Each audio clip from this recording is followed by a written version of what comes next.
Hi everybody. So today I wanted to share a little bit different of a book. It is called Not My Idea, and this came out a couple years ago, and I've read it to my boys.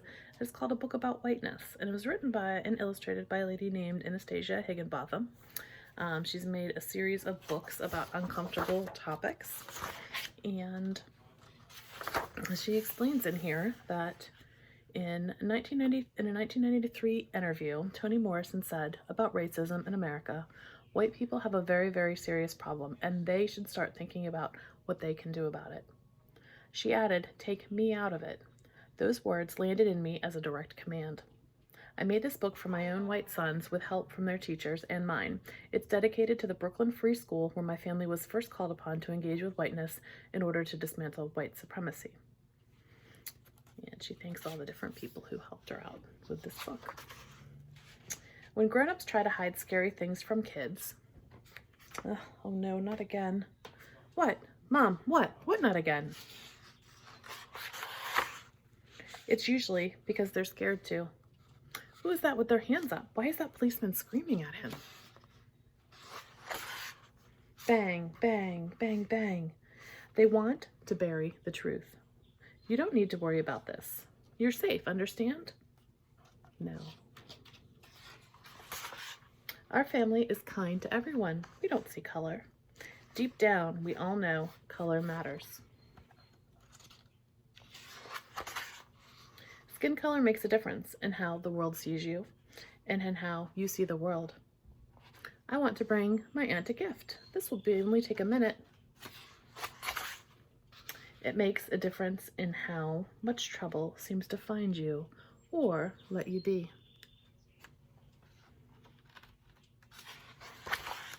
In stores, in cars, on sidewalks, at school, your skin color affects the most ordinary daily experiences, including which neighborhoods welcome you, so relieved you got here safely. Why wouldn't we? The protests. The TV. Marchers came to demand justice for the unarmed African American. They demand an end to killings across the nation. Part of a shameful pattern that has claimed the lives particularly of young men of color. Marchers reference past victims in a video taken by a bystander. They're blocking the road.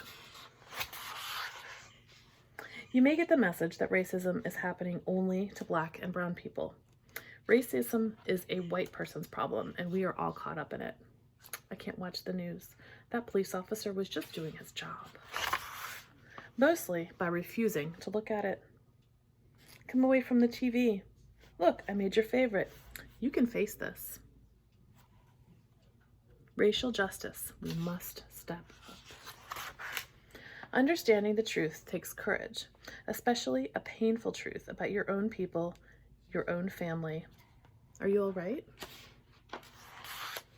Even people you love may behave in ways that show they think they are the good ones.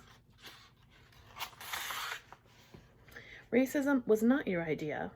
You don't need to defend it. You can bring your curiosity to learn about it and see that it's true. I'll be over here if you need me, okay?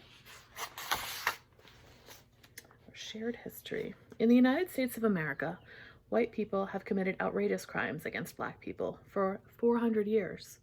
All along, every step of the way, people who love justice and love each other have been fighting back. Many white people did things they never should have done. Denying opportunity, the bank loan, denying housing, an eviction, denying voting rights through suppression. Many other white people failed to see the problem with this. Exploited the love and labor of black women? Yes, ma'am. These choices put wealth and power into white hands, homes, and neighborhoods. Some white people joined the leaders of black liberation. And liberation equals love and freedom. Angela Grimke and Sarah Grimke, 1838, abolitionists, suffragists, and sisters. Julian Bond and members of the Student Nonviolent Coordinating Committee in 1963. Nina Simone, 1967. Nuns and fellow marchers on the Selma to Montgomery March in 1965. John Lewis and fellow demonstrators kneel in 1962. There's Colin Kaepernick, kneels in 2017. racism is still happening. It keeps changing and it keeps being the same.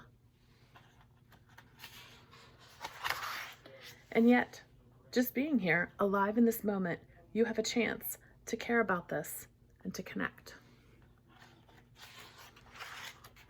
But connecting means opening. And opening sometimes feels, our car's parked over here, love, like breaking. Mom, I don't feel good. Uh-oh, should I pull over? I need to know what's going on. What are you talking about?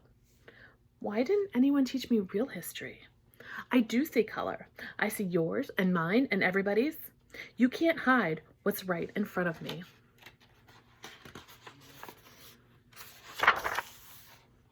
I know that what that police officer did was wrong.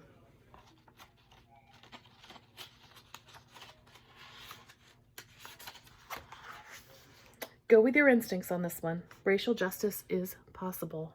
Okay, geez, you don't have to yell. But only if we're honest with each other and ourselves.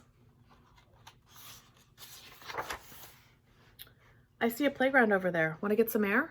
Yes. Your history is not all written yet. What do you want it to say? Want to know whose liberation you're fighting for? Your own. White supremacy has been lying to kids for centuries. White supremacy is pretend, but the consequences are real. The truth is much simpler. Dangerous? Not dangerous. Whiteness is a bad deal. It always was. Dude, we can see your pointy tail. It's a contract binding you to whiteness. You get stolen land, stolen riches, special favors. Whiteness gets to mess endlessly with the lives of your friends, neighbors, loved ones, and all fellow humans of color for the purpose of profit. Here's your soul sign below. But you can be white without signing on to whiteness.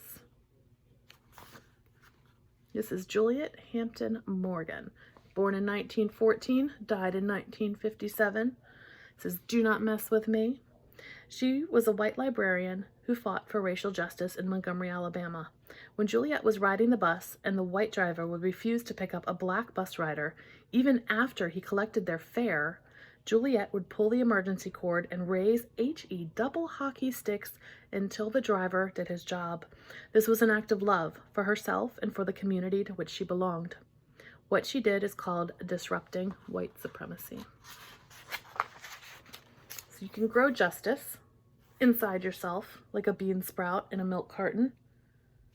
What if it dies? You plant it again, and you never stop planting justice.